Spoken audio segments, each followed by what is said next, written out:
Hello there. It's time for number 19. First Nephi chapter 18. And the question for today, do we murmur because of our trials? We all have trials, no doubt about it. What do we do when they come? Do we get bitter? Do we start to murmur and get uncooperative and stop listening to the Lord? Or do we take them as growing opportunities and lessons and listen more closely to what the Lord has in store for us? So today, not such a long section as the previous, and it's mostly storytelling, not so much direct doctrine or teaching. So the lessons we will take will be from observing the stories. So let's see here. To review, in the last few sections, we had Nephi in his tree of life. Nephi was then explaining to his brothers the interpretation of his vision of the tree of life. The family traveled south and had challenges along the way. Ishmael passed away. And then Nephi began building the ship and had the argument on the beach, remember? The long argument on the beach. And Laman and Lemuel were past feeling, and we're hoping that we're not, right? So let's continue on. And it came to pass that they did worship the Lord, meaning the family, the whole family. Can you believe that? And they did go forth with me, and we did work timbers of curious workmanship. And the Lord did show me from time to time after what manner I should work the timbers of the ship. If any of you have ever put together like a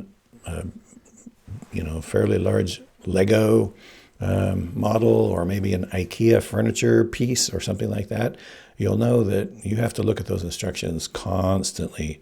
And so it doesn't surprise at all that that Nephi would have to go back to the Lord and say, wait, I'm unclear about this one bit here, because none of this was familiar to him. They didn't do it the normal way.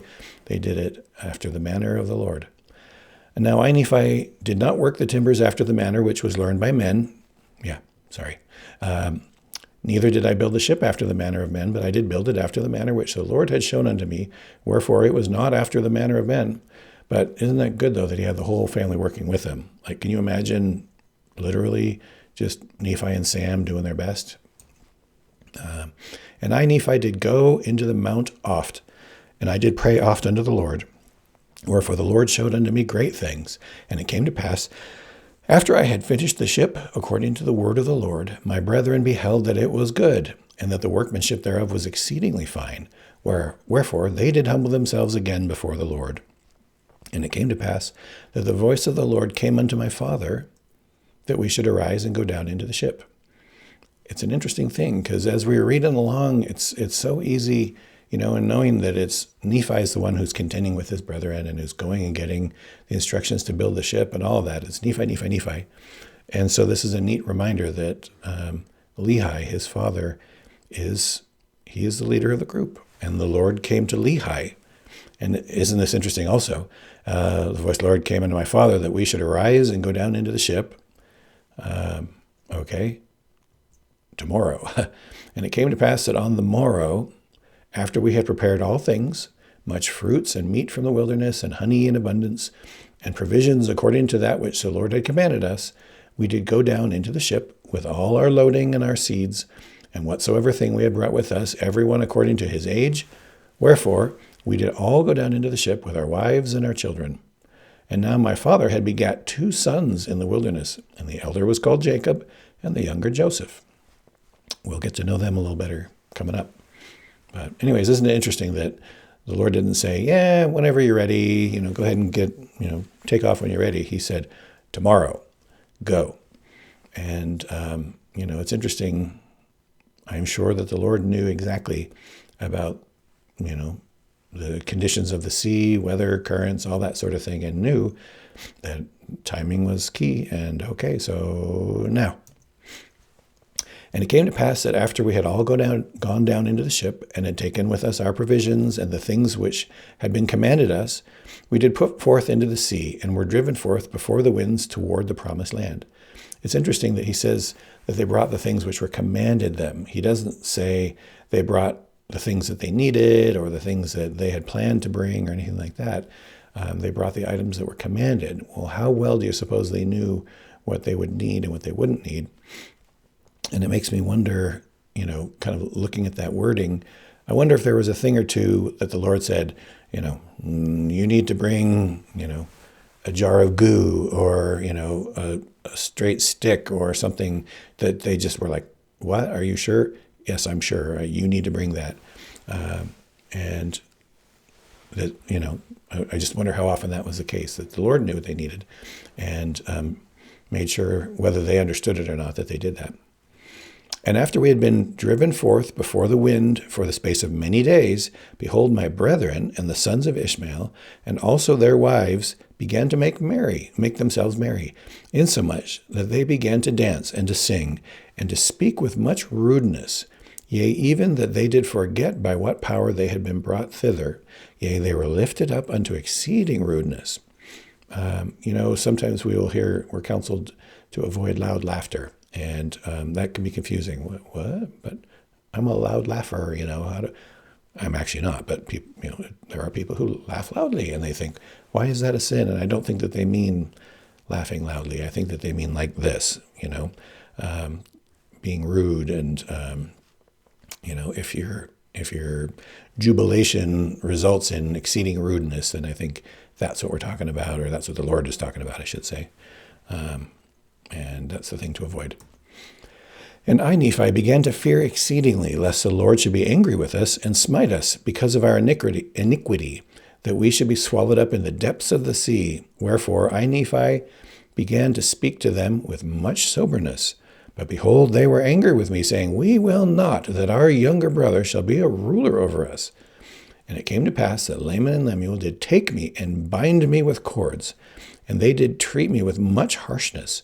Nevertheless, the Lord did suffer it, that he might show forth his power unto the fulfilling of his word, which he had spoken concerning the wicked.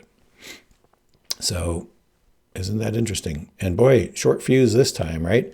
He's just trying to tell him, hey, when you're in a little tiny boat in the middle of the ocean, being led by the Lord, that's not the time to start forgetting the Lord, right? Think it over, and boom, let's tie him up. And the Lord allowed it to happen, right? Why do bad things happen to good people? Because we don't know, but the Lord has reasons. And it came to pass that after they had bound me, insomuch that I could not move, the compass which had been prepared of the Lord did cease to work. Remember the Liahona, the ball of curious workmanship, that had been their compass this whole time. Wherefore, and not to say pointing north, but to say, it would point them where to go according to where the Lord needed them to go. Wherefore, they knew not whither they should steer the ship, insomuch that there arose a great storm, yea, a great and terrible tempest, and we were driven back upon the waters for the space of 3 days. And they began to be frightened exceedingly, lest they should be drowned in the sea. Nevertheless, they did not loose me. So this is an interesting analogy, right? How many of us get into positions where we've kind of separated ourselves from the Spirit, and we don't know whither we should go, and there, seems to always arise a great storm, a great and terrible tempest, right? And if we don't know where to go, then we're going to be driven back and, perhaps drown in the sea. And on the 4th day, which we had been driven back, the tempest began to be exceedingly sore. And it came to pass that we were about to be swallowed up in the depths of the sea. And after we had been driven back upon the waters for the space of 4 days, my brethren began to see that the judgments of God were upon them, and that they must perish, save they should repent of their iniquities.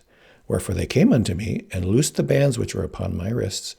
And behold, they had swollen exceedingly, and also mine ankles were much swollen, and great was the soreness thereof. Nevertheless, I did look unto my God, and I did praise him all the day long, and I did not murmur against the Lord because of mine afflictions. Right? When you have eyes to see, even the afflictions which cause us pain, right? If we see clearly, we can be grateful to the Lord, knowing that He is doing something. He's working here, right? And in this case, even though it cost Nephi pain and swelling and, and great affliction, Nephi could see that it was all part of the process of once again showing Laman and Lemuel the importance and the reality of God. Now my father Lehi had said many things unto them, and also unto the sons of Ishmael. But behold, they did breathe out much threatenings against any one that should speak for me. And my parents being stricken in years, and having suffered much grief because of their children, they were brought down, yea, even upon their sick beds. And because of their grief and much sorrow, in the iniquity of my brethren, they were brought near even to be carried out of this time to meet their God.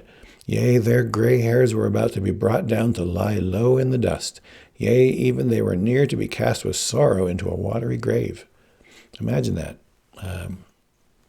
We've been told that our children, as parents, our children will bring our greatest joys and our greatest sadness in life. And in this case, that is certainly true for them. And Jacob and Joseph also, being young, having need of much nourishment, were grieved because of the affliction of their mother. And also my wife, with her tears and prayers, and also my children, did not soften the hearts of my brethren, that they would loose me. And there was nothing, save it were the power of God, which threatened them with destruction, could soften their hearts. Wherefore, when they saw that they were about to be swallowed up in the depths of the sea, they repented of the thing which they had done, insomuch that they loosed me. And it came to pass that after they had loosed me, behold, I took the compass, and it did work whither I desired it.